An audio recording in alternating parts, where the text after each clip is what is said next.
Já, það hvessir víða og innan þinghússins sömuleiðis vegna þingsályktunartillögu til samgönguáætlunar, það að segja breytingatillögunni sem hefur verið í vinnslu í umhverfis- og samgöngunefnd Alþingis. Þessar tillögur sem að fela í sér gjaldtöku á vegum, veggjald. Með því væri þá hægt að fá fjármuni til að flýta aðkallandi verkefnum í samgöngum og bæta við jafnvel nýjum.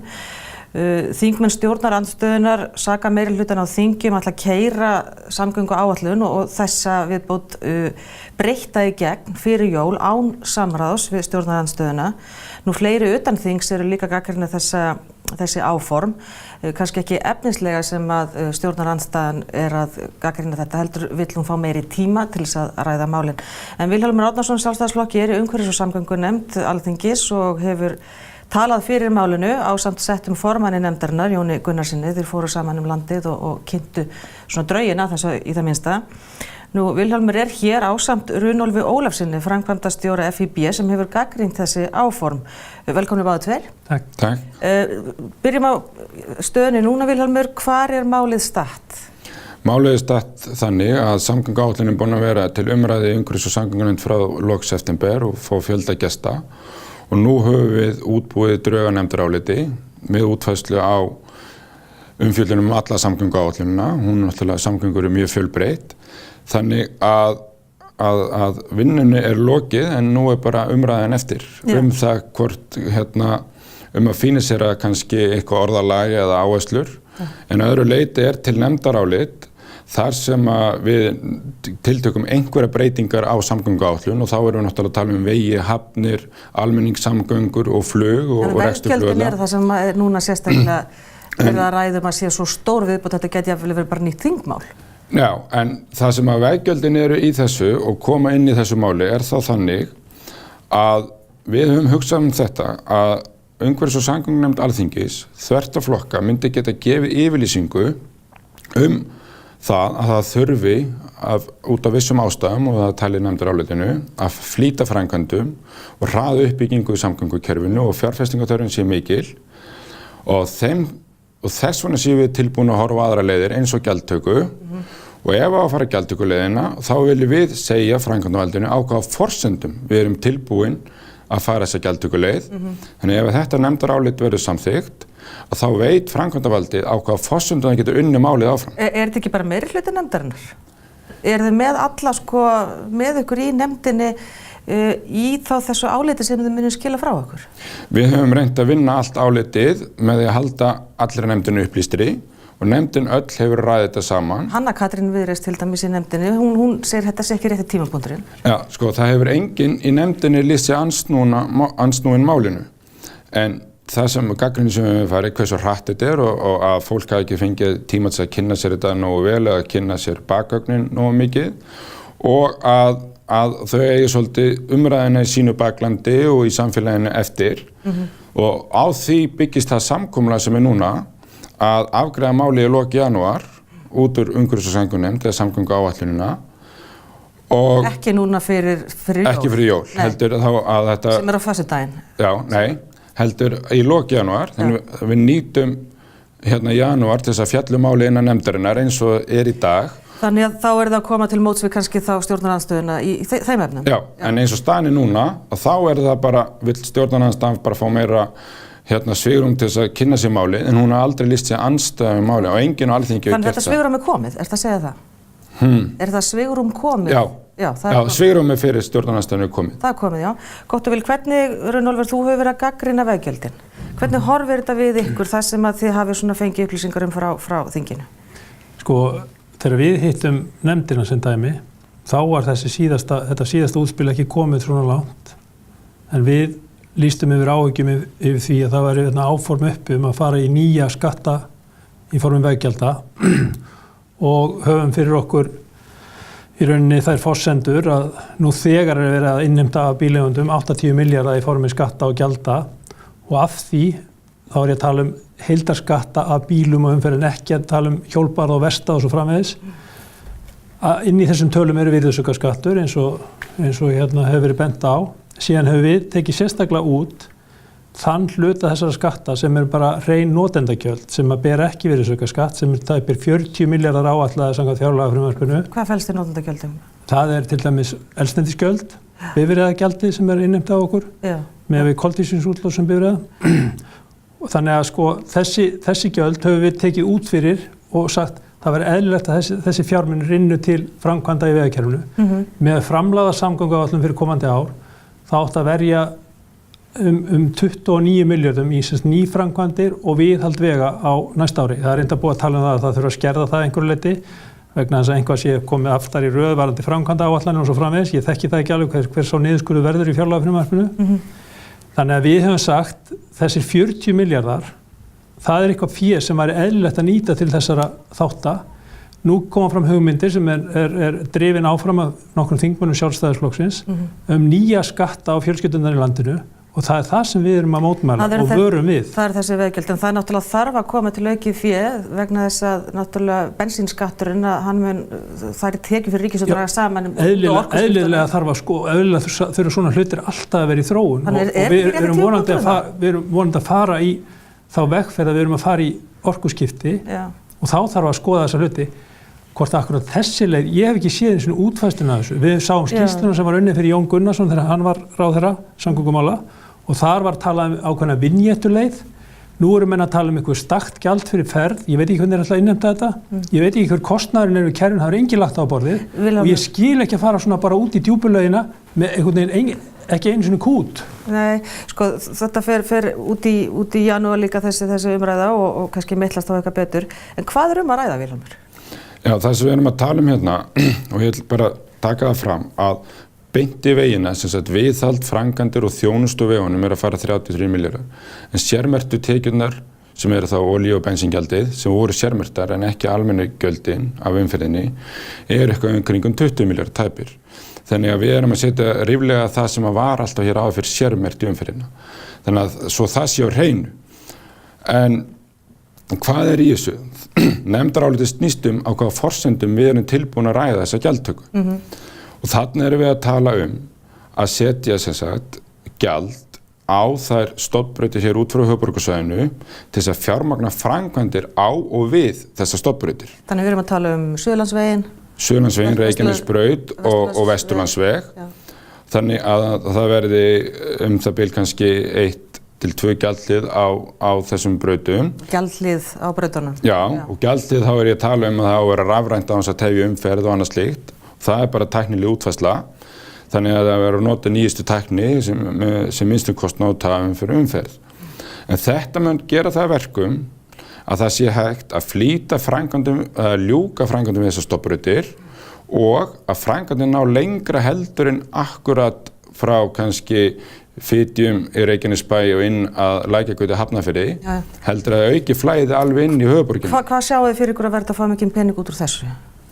Við erum með í okkar draugum framkvæmdir sem að kosta alltaf svona hátt í 60 milljarðar á þessum 6-7 árum sem þetta geti tekið þessi framkvæmdir og það mun svo losa annað svigrúm inn í samgönguáætlun upp á mögulega einhverja 15 milljarða eitthvað svolítið cirka. Já. Og svo erum við líka að tala sem sagt að því að þessi umræða búin að standa frá því að Jón Gunnarsson sem samgönguráðherra sett hann á stað og maður búin að taka þátt í henni á ýmsum stigum og þá erum við að bregðast við því sem er komið upp að tryggja jafnræði allra landsmanna. Já, en það kannski ekki jafnræði því til dæmis að fólk, þetta er náttúrulega bara eitt gjald þá ef maður skilur þetta rétt. Rúllugjald. Þetta er bara rúllugjald og þannig að þetta kemur náttúrulega mismunandi niður á fjölskyldum. En það vantar líka alveg það vantar alveg útskýringun á þessu því að ég sá í viðtali við ég held þig Vilhjálmur í Morgunblaðinu í síðasta mánuði þar sem þú hafðir það var haft eftir þér og Jóni Gunnarsinni að þið gerðu ráð fyrir að gjaldi fyrir þá sem færu oftum geti verið kringum 140 krónur en þeir sem færu sjaldnar þeir geti verið að bera alltaf 1400 krónur. 1200? 1200-1400 stóð í fréttinni. Þannig að maður veit ekki hver verður endaleg útgáfa og hvernig ætlar að réttlæta það fyrir einhvern sem 10 ferðir hann eigi að borga jafn mikið eins og sá sem 100 ferðir. Já. En þetta náttúrulega líka kannski eins og þetta verið í áskrift kannski og eitthvað svo leiðis, ég menna eins og maður þekki. Já, útfærslan er ekki eins og komin. Það var til þessi nálgun sem var í skýrslu nefndarinnar sem vann fyrir Jón Gunnarsson og þar var talað um einhverja vinjettuleið þar sem hann keyptir ákveðna daga sem eru í samræmi við einhverja Evrópusamþykktir meðal annars og þá, sem sagt, ef þú keyptir 1 ár í senn, þá áttirðu væntanlega að geta fengið hagstæðast gjaldið. Já. Svo hefur verið komið með tillögu frá nefnd á vegum fjármálaráðherra sem að skila af sér í bráðabirgðaáliti í febrúar. Þá var gert ráð fyrir að bifreiðagjaldið svo kallað sem var bráðabirgðaskattur sem var lagður á fyrir rúmlega 30 árum átti að vera til 1 árs. Sem að gefa 8 milljarða, það er nýtt sem veggjald. Til þess að kannski hafa hérna sanngirni sem við ætlum að gera þetta örstutt hlé. Við erum að tala samgönguáætlun og þá sér í lagi veggjöld sem að eru umdeild meðal sumra og stjórnarandstaðan og þingi vill fá meiri tíma til að ræða og mun þá fá það, hvort það er nóg eða ekki, en farið ekki langt.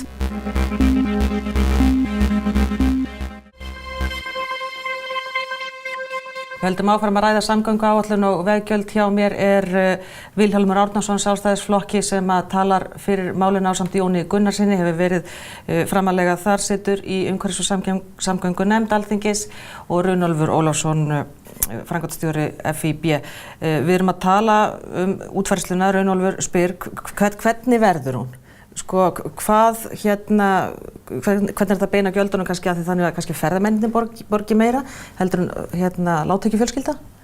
Já. Hvernig er það hægt? Það er það sem við erum með í þessu nefndaráliti. Við erum að segja forsendurnar sem að ráðuneytið og svo vinna eftir til þess að útfæra þetta nánar og við erum að horfa þetta mun svipa mjög mikið til hvalfjarðargangana að þar sem þeir sem fara oftar munu borga minna og við höfum reiknað út kannski 140 krónur á ferð og þeir sem að fara sjaldnar eða einskiptis að þeir borga hærra. Og þarna hugsaum við til að þess að við fáum þá ferðamenn sem að koma hingað, 2,5 milljón ferðamenn á ári til þess að hjálpa okkur að borga það samgöngukerfi sem þeir fá að njóta þá líka. Og þetta er þá fljótlegasta og leiðin til þess að fá þá til þess að taka þátt í þessu með okkur og þetta er leið sem þeir þekkja. En til þess að tryggja jafnræði líka að þá höfum við sett inn í þessum forsendum að það verður skoðað að fara í hlutafjármagnir annars staðar á landinu. Við höfum nefnt þar veginn Hornafjarðarfljót og Öxi og fleiri vegi þar sem að styttir vegalengdir mjög mikið. Þannig að hluti getur komið að samgönguáætlun og hluti úr þessari fjármögnun. Svo er líka lagt til í forsendunum að það verður rukkuð öll jarðgöng á Íslandi eða svona á hverju svæði fyrir sig í það minnsta. Verða þá öll göng á Íslandi gjald? Já, þó sé búið að byggja þau. Það verður öll göngin. Og líka þessi litlu stuttu? Já, og það er til þess að við getum komið á stað hér aftur raunhæfur í jarðganga áætlun. Já, sko þetta er samfélagsbreyting. Ef að svona verður komið og þetta er samfélagsbreyting. Runólfur, er eitthvað í þessu sem að þú sérð samt að hefur verið gert erlendis og við gætum alveg tekið inn til okkar? Já, eitthvað þessu, sko við þekkjum svona gjaldtöku af umferð og við sem dæmi við þekkjum það frá Noregi, við þekkjum það víðar. En það sem við erum að leggja áherslu á er að menn setjist yfir þetta, vinni vandaða áætlun, fái til að mynda félag eins og okkar félag sem er félag 18.000 bifreiða eigenda fjölskyldna til samráðs, fái aðila vinnumarkaðarins. Við sáum það að það kom fram í fjölmiðlum í morgun að aðilar innan ferðaþjónustunnar hafa miklar áhyggjur af þessu. Þannig að sko ég veit ekki alveg, mér finnst þetta að vera svona allt of mikil fljótaskrift á þessu. Akkur liggur mönnum svona á og svo er hugmyndin mjög hálfköruð af því að ef við förum aðeins í kostnaðargreiningu, ef það eiga að vera svona gjaldli sem eiga að taka myndir af númeraplötum bifreiða, það er svoleiðis kerfi til að mynda sem var sett upp í kringum Stokkólm sem átti í rauninni að það sem yfirvöld í Stokkólmi er að reyna að draga úr umferð í miðborginni. Þá setja þeir vegtoll inn í borgina, þrengsla skatt. Þeir setja upp myndavélakerfi og það er tekið mynd á númerum bifreiðana og þú skráir því inn í það til hvert kerfi. Það var talað um það að það hefði verið tiltölulega einfalt og auðvelt að setja þessi kerfi upp að því að það væru fáar megin gáttir inn í kjarna Stokkhólms. 40 milljarðar kostaði þetta kerfi. Við erum lítið samfélag. Við erum örsamfélag samanborið við flestir samfélag sem við erum að bera okkur saman við. Það er benda á kostnaðin við að setja þetta upp. Já, og við erum þó okkur finnst umferðin mikil og hafa aukist mikið með tilkomu þessa auknu komu ferðamanna hingað, þá erum við samt ennþá bara smá eining. Ef við tökum sem dæmi kostnaðargreiningu á eldsneytisskattum eins og þeir í dag, þeir eru þetta ekki deilifir, þeir munu hverfa einhverju leyti með nýjum orkugjöfum. En þá er eini kostnaðurinn sem ríkissjóður hefur af innheimtu þeirra gjalda það vaxtatap sem verður, þetta hefur verið að borga þessa skatta inn í ríkis og einu sinni í mánuði, það er vaxtatapi á þessum mánuði sem getur hugsalega orðið okkur hluta af fjármagninu. Að öðru leyti hefur ríkissjóður engan kostnað þessu. Ef við hugsum okkur veggjald, það ber virðisauka, 11% virðisauka. Það síðan að vera væntanlega einhver innheimtu þóknun, af því þetta þarf að millifarast einhvern veginn. Nú veit ég ekki hvort það eiga að vera einskiptisgjöld eða eins og hann er að nefna hér og var tillagan í Hvalfjarðargöngin, þar var einskiptisgjöld. En þá þarf einhver að vera skráður, þú ert að kaupa þá einhverja væntanlega, það þarf eitthvað utanumhald. Síðan eru númer sem eru óþekkt, sem eru aurug, skítug, erlend númer. Það fyrir allt annað ferli, þá þurfa einhver mannskapur að vera bak við tjöldin. Þú ert að tala bara um fyrirbyggingu utanumhald og allt þetta. Þetta fyrir allt úr samavassanum og við erum lítið samfélag. En þetta er kannski bara stoppkostnaður. Þetta er ekstra kostnaður, það þarf að reka náttúrulega svona. Nei, það er að reka allan tíma. Já, sko, það tala svolítið eins og ég séum bara að byrja á þessu núna og þetta nefndarálit sé fyrsta vinnan það er ekki þannig. Það eru búið að vera 2 starfshópar á vegum ráðuneytisins í þessu. Við erum búin að fjalla þetta hér í nefndinni og þetta er þekkt víða heim að þetta sé farið. En hafið þið kostnaðar greint þetta svona eins og raunverulega og við erum nú þegar hefa íslensk stjórnvöld tekið upp myndavélakerfi og Þingvöllum og Skaftafelli í bílastæðagjöldum og öðru slíkt. Já, hvað kostar þetta þá? Og þannig að það er allt komið, en þegar við erum að tala þennan kostnað, þá þurfum við líka að hugsa hver er fórnarkostnaðurinn í umferðarslysum og töfum. Samfélagslegu kostnaður umferðarslysum er 50 milljarðar. Og að því að endalega útfærslan er ekki og þegar við erum að tala útfærsluna hvort þessi einskiptisgjöld eða ekki, þá erum við hér að tala einskiptisgjöld til þess að fjármagna ákveðna framkvæmdir og leiða svo framkvæmdir fjármagnu, þá er því skilað. Hvað kostar það? Það fyrir eftir hver nákvæmlega útfærslan er. Þannig að þetta er mjög óljóst. Og fjármögnunin mun vera á bilinu 3-5% fjármagnskostnaðurinn er það sem við erum búin að gera. Þannig að það er búið að skoða alla þessa þætti og þetta er allt saman hérna í þessu. En aðalatriðið er það að þegar er búið að fjármagna tiltekna framkvæmd þá verður henni skilað. Þannig er það að því við erum alltaf að skipta hvort við erum að tala almennu gjaldtökuna eða sértöku gjaldtökuna. Þetta er sértæk gjaldtaka og hún byrjar ekki fyrir að framkvæmdin er að mestu tilbúin eða alveg tilbúin og eftir að ákveða það nákvæmlega hvort það er. Og það mun skipta máli upp á hver kostnaðurinn er, en svo er almenna gjaldtakan, hún mun vera til umfjöllunar sama tíma og það er eina af forsendunum hjá okkur að þessi gjaldtaka mun ekki auka álögur á bifreiðaeigendur umfram þann ávinning sem þeir hafa í minna eldsneyti og tímanum hér. Þannig við ætlum ekki að auka álögur á bifreiðaeigendur með þessu. En við erum að bregðast við þessari þróun sem er að gerast núna út á orkuskiptunum, út á ferðamönnunum. En þetta er gjöld, og þetta er svo leið sem við komum lengst. Það er hægt að fara margar aðrar leiðir að fjármagna vegakerfið. Það eru bara ekki jafnvel útræddar, ekki taka lengri tíma og við höfum ekki tíma sem býð eftir. Er nægur tími út í janúar heldur fyrir stjórnarandstöðuna til þess að ræða þetta mál og fleiri kannski? Ég veit að þið eru búin að kalla til ykkar fulltrúa frá sveitarfélögunum Nefndin er ekki búin að skila þessu áliti af sér. Já, en margir sem komið fyrir nefndina, til dæmis samtöku iðnaðarins og þannig formaður samtaka atvinnulífsins sem að stýra þessum hópum sem eru að vinna fyrir ráðuneytin. Þannig að þeir leggja þessa leið til og það er bara í umsóknunum. Þetta þarf miklu meiri tíma. Það má ekki gleyma því að formaður nefndarinnar er fyrrum framkvæmdastjóri í stærstu verkfræðistofu landsins og ég skil vel að verkfræðistofu landsins vilji fá verkefni. Já, en það er eitt af þess að við þurfum að huga, hvernig sveiflustýrum við þessum framkvæmdum að öðru slík og það er allt sem við erum að hugsa út í. Þið segið, þetta þarf meiri tíma, en allir umsagnaraðilar, allir sem komið fyrir nefndina, sögðu, líka FIB sögðu, við höfum ekki tíma til þess að bíða eftir frekari samgöngubótum. Ég ætla aðeins að það er alveg rétt. Inn á þetta. Við gerðum alvarlegar athugasemdir við hugmyndir nýja vegatolla sem nýja skatta á bílum. Þeir eru sammála að það er að flýta framkvæmd. Já, og ég ætla bara að nefna eitt sem Sigurður til að mynda Ingi var að tala um í morgun og hefur komið fram í umræðinni að það er talið umferðarslysinn kosta okkur ári það byrja 50 milljarða og það er talið einna ávinningunum við það aðskilja akstursstefnum á þessum meginleiðum til og frá borginni skilir samfélaginu 25 milljörðum tilbaka. Akkur eru þingmenn okkar ekki þegar búin að framkvæma þetta? Fyrir mörgum árum var okkur lofað tvöfaldari Reykjanesbraut. Það hefur verið svikið aftur og aftur. Við sjáum hvað tvöfaldi kaflinn hefur sparað samfélaginu. Hver er ábyrgð þingmanna sem að koma þannig fram og misnota fé bifreiðaeigenda, almenningsfjölskyldunum í landinu með þeim hætti að þessum fjármunum ekki varið til þessar samfélagslegu bóta sem skila beinum arði inn í þjóðarbúið sjálfi. En ég get alveg tekið til það, ábyrgð okkar mikil og við sem erum áfram það að nýta meira af almennu fé í samgönguframkvæmdir, höfum bara orðið undir á Alþingi og sjáu það bara við breytingatillögurnar við fjárlög ríkisstjórnarinnar núna, þær voru ekki sem þær voru félagskerfið og heilbrigðiskerfið og það ástæðan fyrir að þetta sé svona. Sjáum hvað verður Vilhjálmur Árnason Sjálfstæðisflokki sem að er í umhverfis- og samgöngunefnd og Runólfur Ólafsson framkvæmdastjóri FÍB. Takk fyrir að koma hingað. Takk. Glögg okkur hérna á ykkar sjónarmiðum og málinu öllu saman eins og það er statt núna. En við ætlum að fara í stuttar auglýsingar og síðan halda áfram hér í 21. Verið með okkur.